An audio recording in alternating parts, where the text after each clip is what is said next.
एक बात पर विश्वास कर लीजिए कि आपको कोई भी सुखी नहीं कर सकता। यदि आपको कोई सुखी कर सकता है तो आप हैं। बिल्कुल घनीभूत अर्थात ठोस बात है, इसे समझ लेना। यदि आप अपने विचार के द्वारा, विवेक के द्वारा अधर्माचरणों का त्याग करके धर्म पूर्वक जीवन व्यतीत करते हुए भगवान नाम जप करते हैं, तो पूर्व पाप कर्म के अनुसार जब देह रचा गया तो उसमें जो प्रारब्ध दुख सुख का है वो तो आएगा, पर आपको परास्त नहीं कर।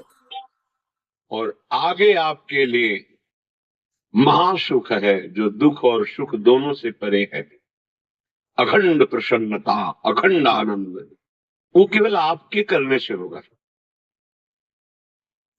उपदेश मिल सकते हैं, मार्ग बताया जा सकता है, आपको सहयोग मिल सकता है, पर चलना आपको होगा। यदि आप नहीं चले तो ये कहीं भ्रम हो कि मैं कहीं जाऊं और मेरी दुख निवृत्ति हो जाए, तो इस भ्रम को छोड़ देना होगा। क्योंकि हम आप तो बहुत छोटे जीव हैं, अर्थात बहुत लघु तपस्या, लघु पुण्य वाले हैं। हम उन महापुरुषों की बात करते हैं जिन्होंने आजीवन ऐसा तप संचय किया, फिर भी उनके शरीर में भारी से भारी दुख देखे गए। ये दुख और सुख एक भ्रमात्मक इंद्रजाल है माया का, ना दुख है न सुख है। जैसे जो सपने सिर काटे कोई, बिन जागे दुख दूर न होई। ऐसे स्वप्न में तुम चक्रवर्ती सम्राट बन जाओ तो जगने पर तुम थोड़ी रहोगे, तुम जो हो वही होगे। हम भगवान के चिदानंद अंश हैं। ये भूल कर हम अपने को स्त्री पुरुष, अच्छा बुरा, धनी निर्धन, दुखी सुखी आदि बहुत सा प्रपंच है, इसे हम अपने दिमाग में बैठा लिया है।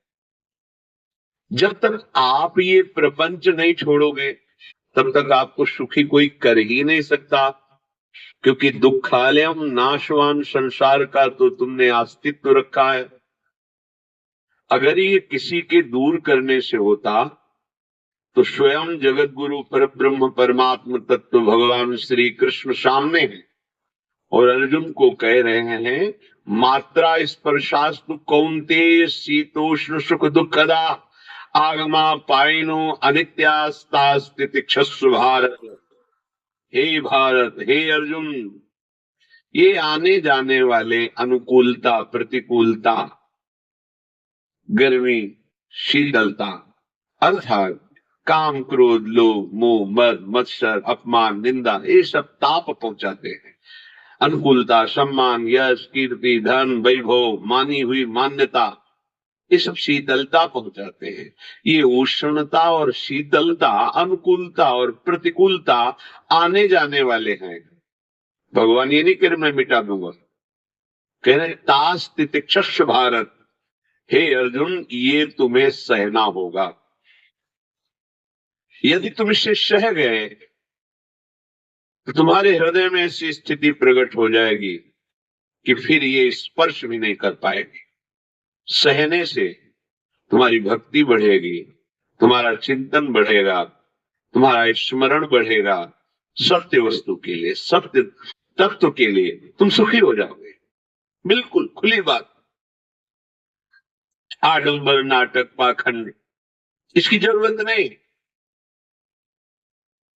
प्राकृतिक भोगों में सुख बुद्धि, देहाभिमान, विद्यारूप महत्व कुल धन यौवन अभिमान, यही तुम्हारे दुख का मूल है और ये कोई दूसरा नहीं हटा सकता।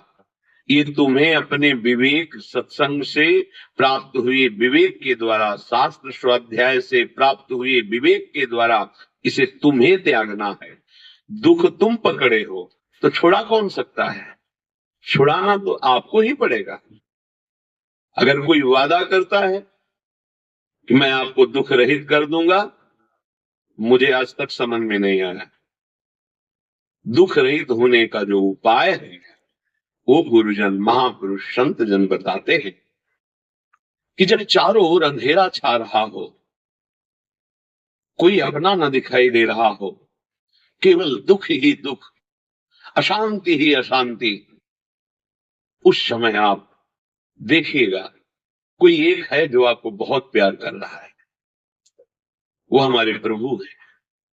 आप जिनकी तरफ पीठ किए हो, जहां दुख है उधर मुख किए हो, वापस घूमो, सन्मुख होइएगा।